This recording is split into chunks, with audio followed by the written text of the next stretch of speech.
podamos hablar y meditar juntos en justamente con los planes que tenemos como seres humanos, planes que hacemos, planes en los cuales Dios interviene de una u otra manera, como vamos a ver enseguida.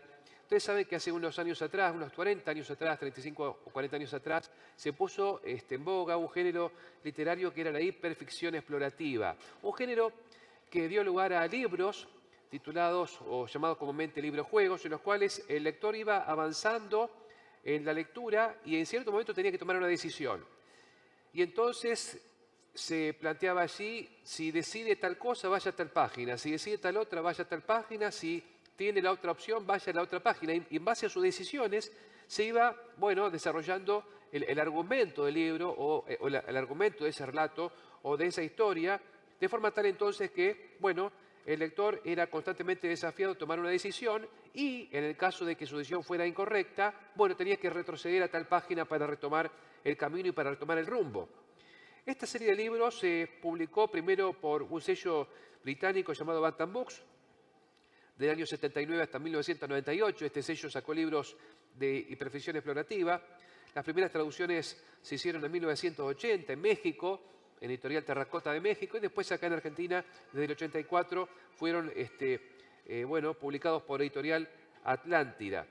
Y las posibilidades en este género eran múltiples, algunas eran opciones sencillas, otras sensatas, otras temerarias, algunas peligrosas. Cada lector decidía por qué camino tomar y su decisión los llevaba a continuar con la lectura en una página determinada del libro.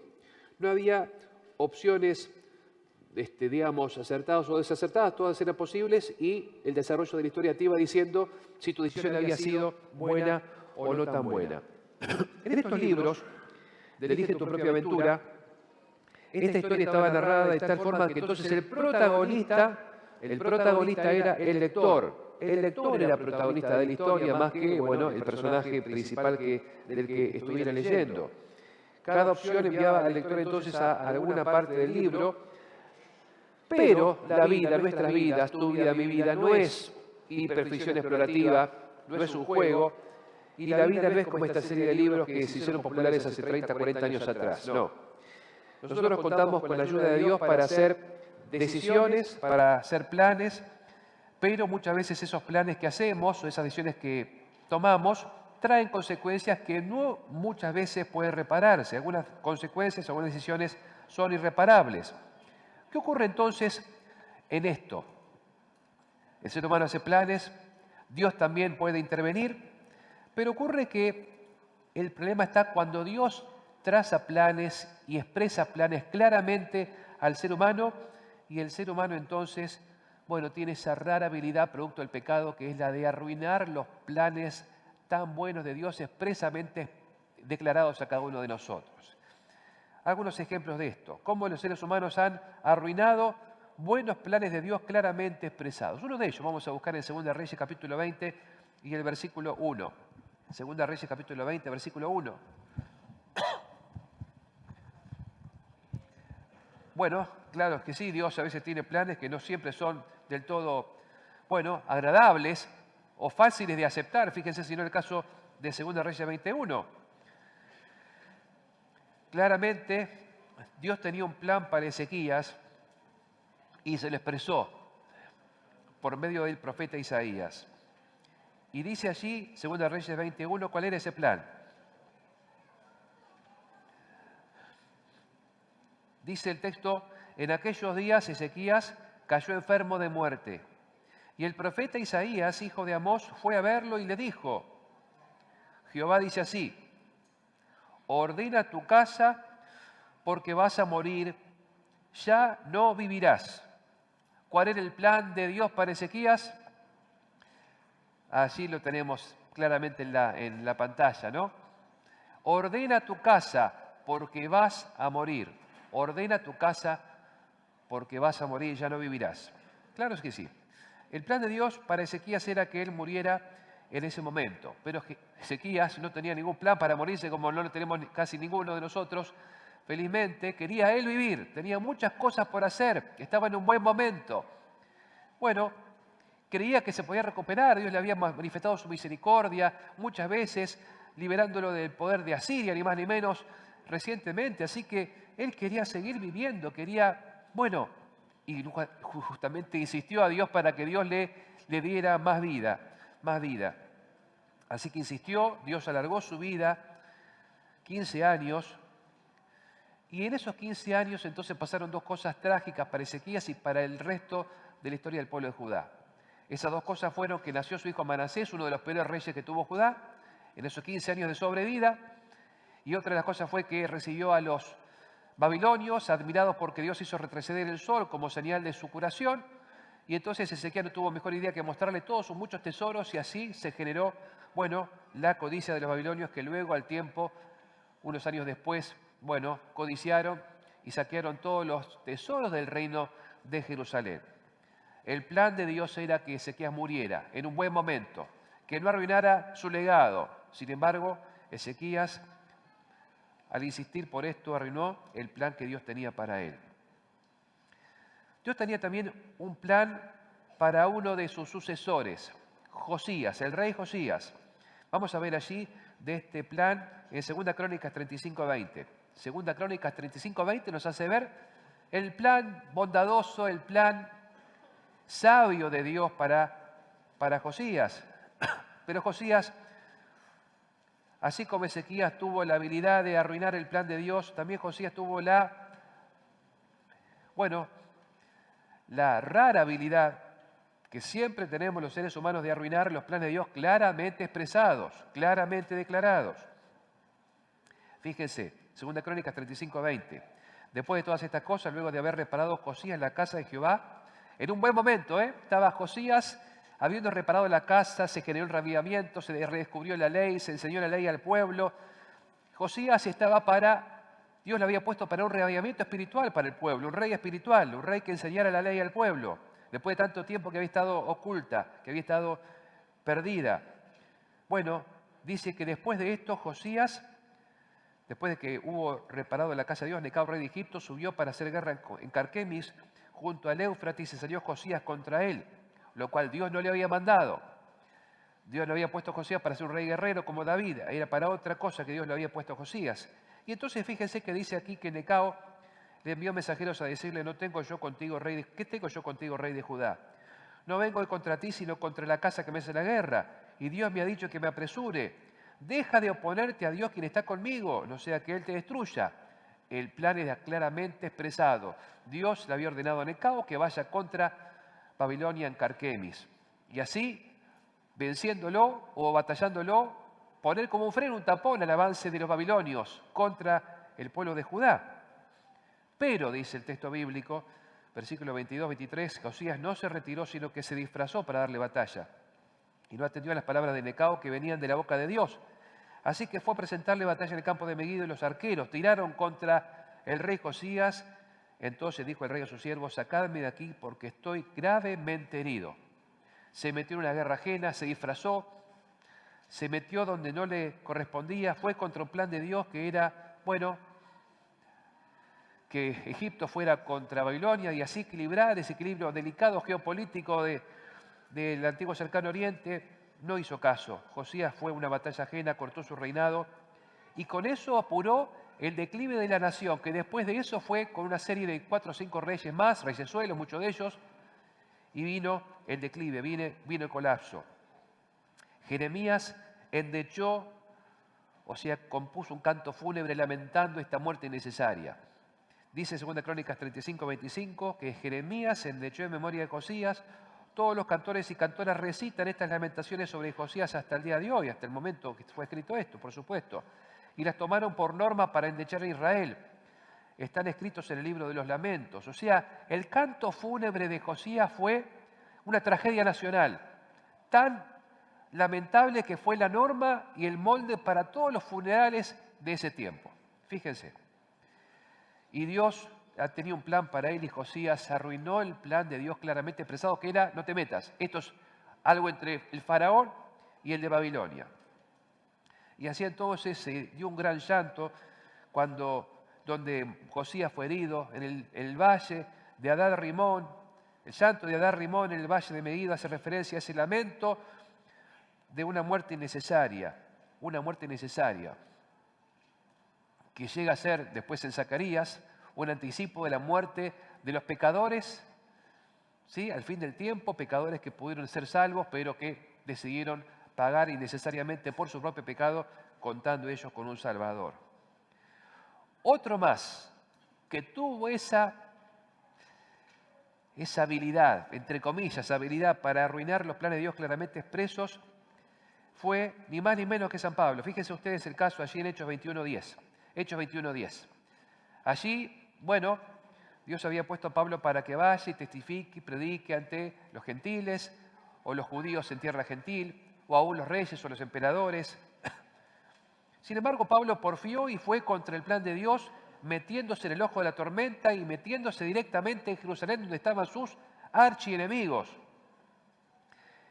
Hechos 21:10, vamos a ver allí, que dice, bueno, mientras nosotros permanecíamos allí algunos días, descendió de Judea un profeta llamado Ágabo, quien viniendo a vernos tomó el cinto de Pablo y se ató los pies y las manos y dijo, esto dice el Espíritu Santo, así atarán los judíos en Jerusalén al hombre de quien es este cinto y lo entregarán en manos de los gentiles. O sea, le dijo Dios por medio de Ágabo a Pablo, no vayas porque vas a terminar así, vas a terminar preso, vas a terminar cautivo, no vayas. Fíjese cómo porfió Pablo por esto. Al oír esto le rogamos nosotros y los de aquel lugar que no subiera a Jerusalén, pero Pablo respondió, ¿qué hacéis llorando y quebrantándome el corazón? Pues yo estoy dispuesto no solo a ser atado, sino también a morir en Jerusalén por el nombre del Señor Jesús.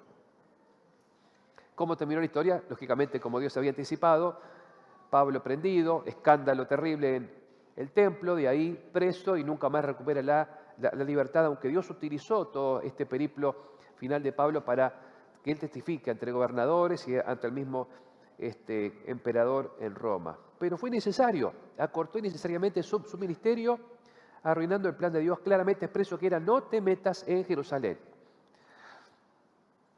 El plan de Dios para Ezequías era mejor que mueras ahora. El plan de Dios para Josías era no te metas en guerra ajena. El plan de Dios para Pablo era no vayas a Jerusalén. Pero ellos metieron su cuchara y entonces arruinaron el plan de Dios claramente expreso.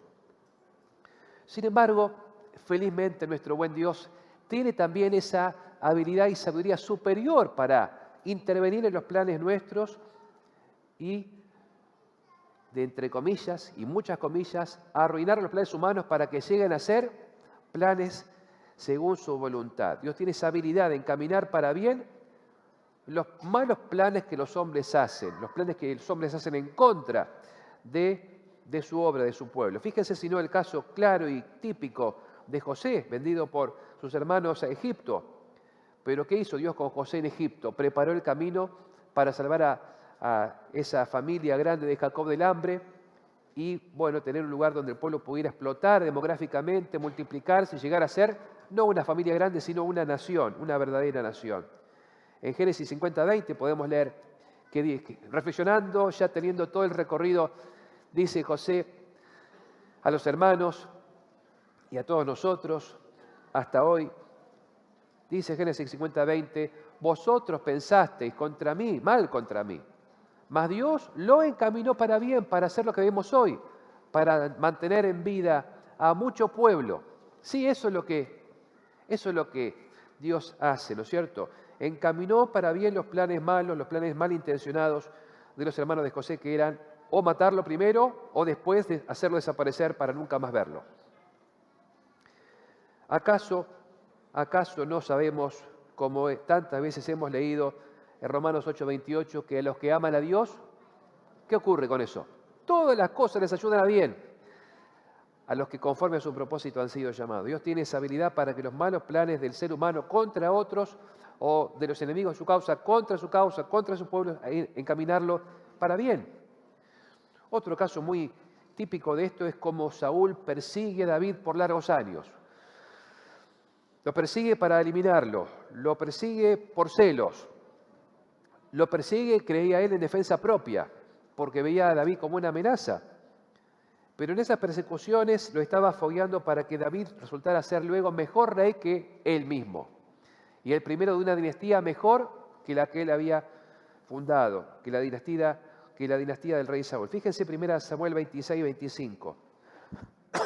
en uno de esos momentos cuando Saúl, bueno, se arrepiente de perseguirlo porque David perdona su vida en un par de ocasiones, una de ellas, vamos a ver allí que Saúl reconoce y dice a David, 1 Samuel 26, 25, bendito seas tú, David, hijo mío, sin duda emprenderás tú grandes cosas y prevalecerás.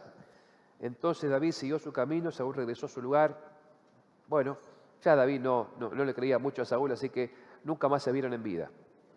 Saúl persiguiendo y persiguiendo y haciendo que David pase a apreturas de todo tipo, pero a la vez, sin saberlo él, formándolo y fogueándolo para que fuera un mejor rey.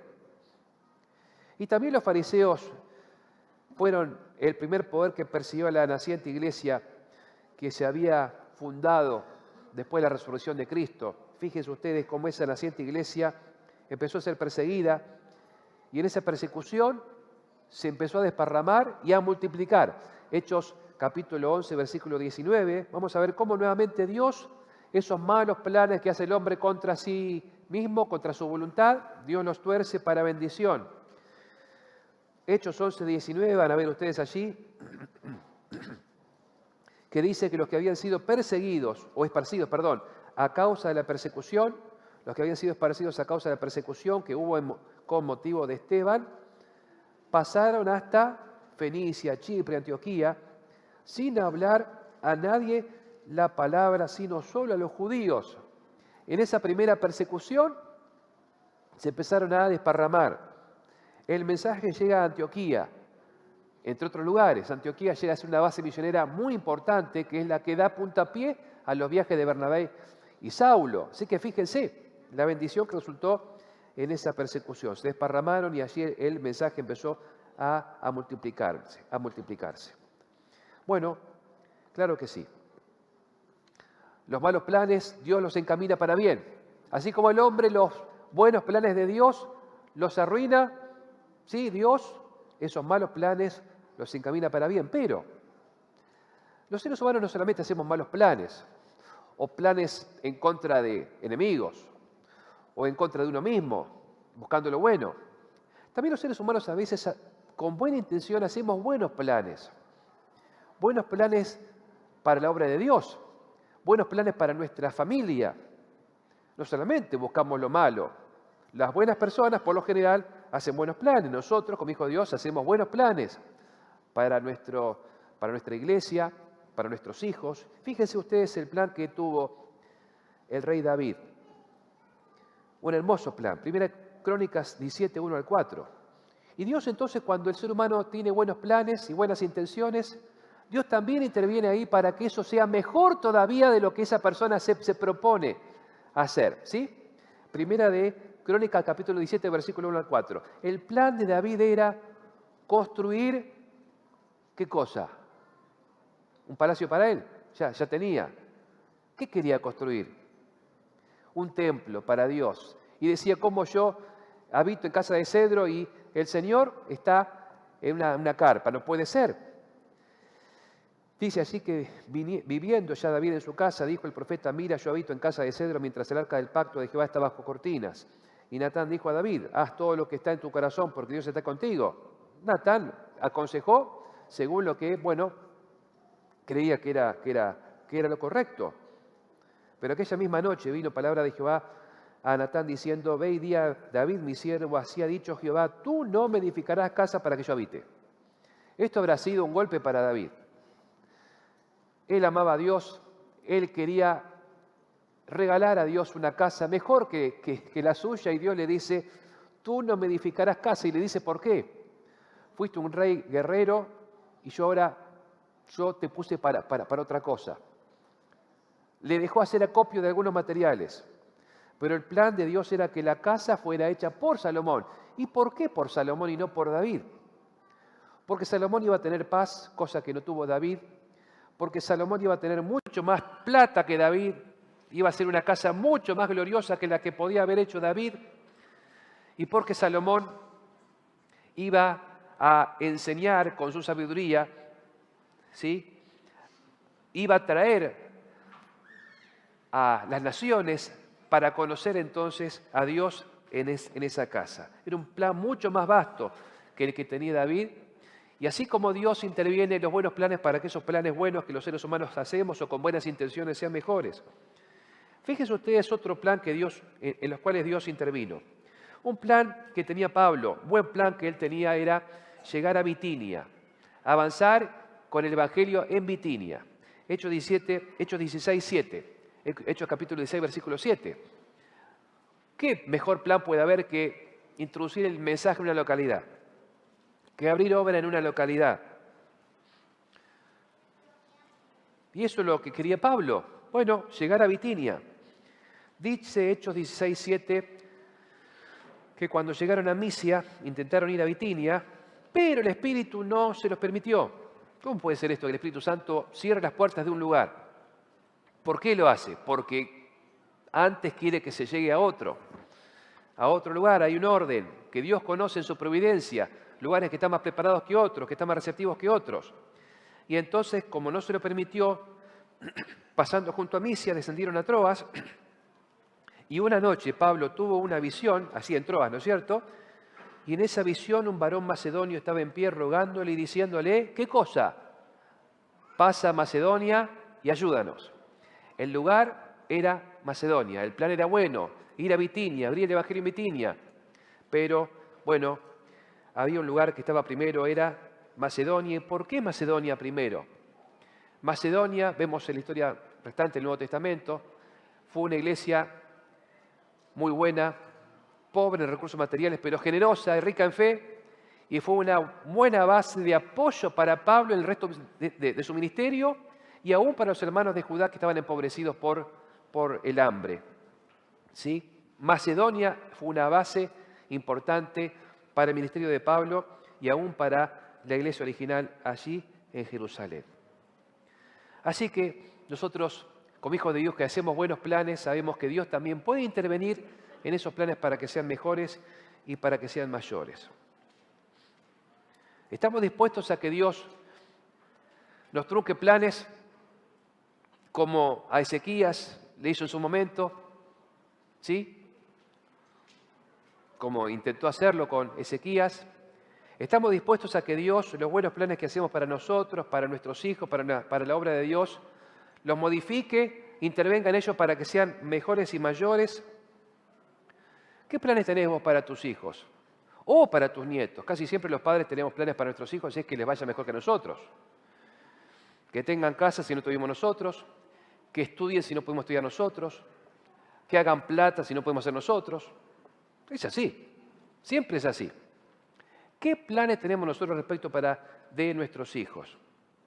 Seguramente que son buenos planes porque amamos a nuestros hijos, seguramente tenemos buenos planes respecto de nuestra iglesia porque queremos a la iglesia y la amamos, pero también tenemos que estar dispuestos para que Dios intervenga y modifique nuestros planes. Hace un tiempo atrás, una familia me pidió que los visite y los visité con mucho gusto. Y yo quería ir a esa casa, para entrar a esa casa y para ver esa casa, porque esa casa había sido mi abuelo. Y yo quería ver cómo estaba la casa. Así que bueno, entré con mucho gusto, charlamos del tema que nos convocaba ahí. Y después de esa hermosa charla y entrevista, me dijo el dueño de casa, mira, te voy a mostrar la casa, porque yo sé que vos querés recorrer la casa. Así que visitamos la casa, recorrimos la casa. Y entonces yo había visitado la casa hacía muchos años, no vivían ellos ya vivían hace un tiempo largo. Así que recorrimos la casa, miré todo allí abajo y luego me dijo, mirá, vamos arriba, porque arriba viste que había un entrepiso, te dice, ¿no es cierto? Un entrepiso. Así que visitamos y recorrimos toda la parte de arriba, que ellos hicieron ahí como un escritorio, como una pieza, un vestidor, muy grande, muy lindo, muy lindo. Y entonces, bueno, me despedí, salí, lo llamé a mi papá. Y le dije, no sabés qué linda que está la casa de fulano, es así, asá, y arriba, le digo, arriba tiene un entrepiso que viste como era y es casi como una casa muy grande, y le hizo esto y aquello y lo demás allá. Y ahí mi papá me dijo, ¿cuál era el plan que tenía mi abuelo para esa casa? Un plan muy lindo tenía. Como todos los planes que hacen los padres y los abuelos para sus hijos. Y ese plan era, me dijo, mira, él quería hacer esto. Él quería que nosotros viviéramos abajo y ellos arriba. O sea, abajo nosotros, mi papá, mi mamá, yo soy el mayor, Anabel y Nancy, abajo. Mi papá estudia medicina, iba a trabajar en el sanatorio porque iba a ser médico. Mi abuelo iba a vivir arriba con mi abuela, con Daisy, que fue una hija discapacitada que ellos tuvieron, una tía mía. Así que nosotros abajo, viviendo en la villa, mi papá trabajando acá en el sanatorio como médico, ellos arriba, ¿sí? Cerca de sus nietos, él, su amada villa, cerca de su hijo médico, uno arriba del otro. ¿Qué mejor plan? ¿Qué mejor plan? Nosotros criándonos y educándonos acá, en la villa, como nuestros chicos de la iglesia, un hermoso plan. Pero, a veces Dios tiene planes que son diferentes de los buenos planes que los papás y los abuelos hacemos para nuestros hijos. Para decir la historia corta, mi papá no terminó medicina, mi abuela no se quiso mover de Buenos Aires, mi abuelo murió 3 años después de jubilarse y ese plan no se concretó nunca. Pero, Dios tuvo otros planes que modificó, ¿sí? Y esos planes eran que nosotros viviéramos en Florida, mi papá trabajara en casa editora, tuviéramos esos primeros años de nuestra educación frente a la escuela, frente a la casa editora, esos años donde uno forma el pensamiento cristiano, ¿sí? Mi papá trabajaba en casa editora, él imprimía los libros, yo leía los libros antes que ustedes los recibieran acá en la iglesia, ¿sí? Así que desde los 6 años que aprendí a leer hasta los 10 años yo leí todos los libros que salieron y esa etapa cuando se forma el pensamiento cristiano, yo la tuve ahí frente a la casa editora. Y Anabel frente a la escuela donde hoy trabaja y es vicerrectora, ¿sí? Ahí, en esa etapa, en ese momento. Después yendo a Morón, a una iglesia muy dinámica, muy misionera, muy emprendedora. Entonces esa etapa de la formación cristiana, de la formación intelectual, la otra etapa de la formación misionera. Y así los planes de Dios van interviniendo en los planes humanos de forma tal que se haga algo mucho más extenso de lo que la persona, nuestra propia persona, con nuestra buena intención y con nuestro amor, podemos hacer planes para nosotros, nuestros hijos y nuestros nietos.